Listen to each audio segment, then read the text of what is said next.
السلام علیکم ناظرین، ڈاکٹر ذاکر نائک صاحب سے جاری پروگرام میں ایک ہندو لڑکے نے سوال پوچھا۔ میں نے سنا ہے کہ جب رمضان شریف کا مہینہ آتا ہے تو جنت کے دروازے 30 دن تک کھلے رہتے ہیں اور جہنم کے دروازے بند کر دیے جاتے ہیں، لیکن اس ماہ رمضان شریف میں اگر کوئی ہندو مر جائے تو کہا جائے گا؟ جواب میں ڈاکٹر صاحب نے کہا، یہ ایک اچھا سوال ہے اور یہ بہت صحیح سوال ہے۔ کسی کو کبھی نہیں کہنا چاہیے کہ یہ سوال غلط ہے۔ اگر یہ غلط ہے تو اسے ثابت کرنا چاہیے۔ بہت سے سوالات ہیں اور وہ حدیث کا حوالہ دے رہا ہے۔ بخاری اور دیگر احادیث میں رسول اللہ صلی اللہ علیہ وسلم کی بہت سے احادیث موجود ہے۔ رمضان میں اللہ جنت کے دروازے کھول دیتا ہے اور جہنم کے دروازے بند کر دیے جاتے ہیں۔ میں کہنا بھول گیا کہ شیطان بھی قید ہوتا ہے، تو 3 سوالات ایک ساتھ ہے کہ اللہ شیطان کو قید کرتا ہے۔ تو سوال یہ ہے کہ اگر کوئی ہندو رمضان کے 30 دنوں میں مر جائے تو وہ کہا جائے گا؟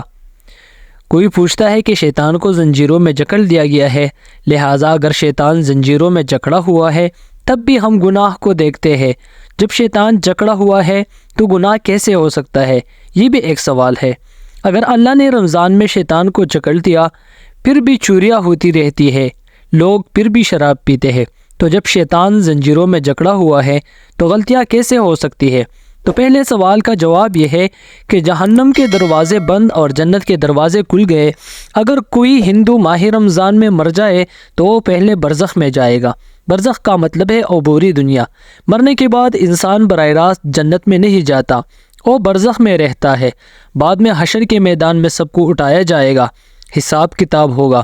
سورہ ال-عمران میں اللہ تعالیٰ فرماتے ہیں، آخری جزا قیامت کے دن ہے، ہر ذی روح کو موت آئے گی، حتمی جزا قیامت کے دن ملے گی، اور جو جہنم کی آگ سے بچ کر جنت میں جائے گا وہ اس دنیا میں کامیاب ہوگا۔ یہ قرآن کی آیت ہے۔ لہٰذا رمضان میں بند ہونے کے باوجود وہ برزخ میں جائے گا۔ ہندو لڑکے نے پھر سے سوال پوچھا، رمضان کے بعد دروازے کھلیں گے یا نہیں؟ ڈاکٹر صاحب نے جواب دیا کہ ہاں، کھول دیے جائیں گے۔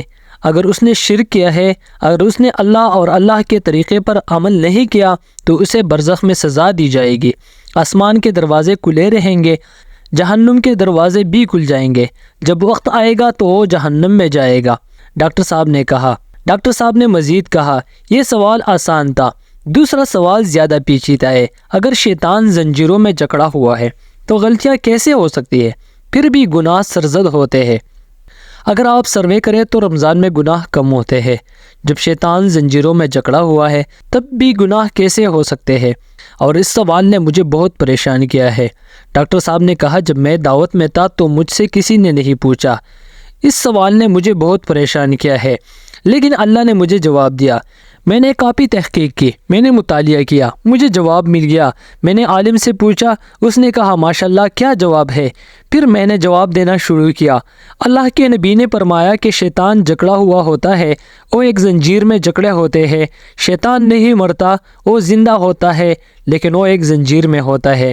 میں ایک مثال دوں، مثال کے طور پہ ایک شیر ہے، ببر شیر، وہ ایک زنجیر میں ہے اور زنجیر 10 فٹ لمبی ہے اور آپ دور کھڑے ہیں۔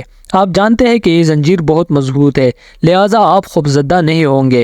اگر زنجیر 10 فٹ لمبی ہے، آپ 30 فٹ دور ہے، زنجیر مضبوط ہے، کیا آپ محفوظ رہیں گے یا نہیں؟ تو بالکل آپ محفوظ رہیں گے۔ ٹھیک اس طرح رمضان میں گناہوں سے بچنا آسان ہے۔ تو ناظرین، یہ تھا تفصیلی گفتگو ڈاکٹر صاحب اور ہندو لڑکے کے درمیان۔ امید کرتا ہوں آپ لوگوں کو یہ ویڈیو پسند آئی ہوگی۔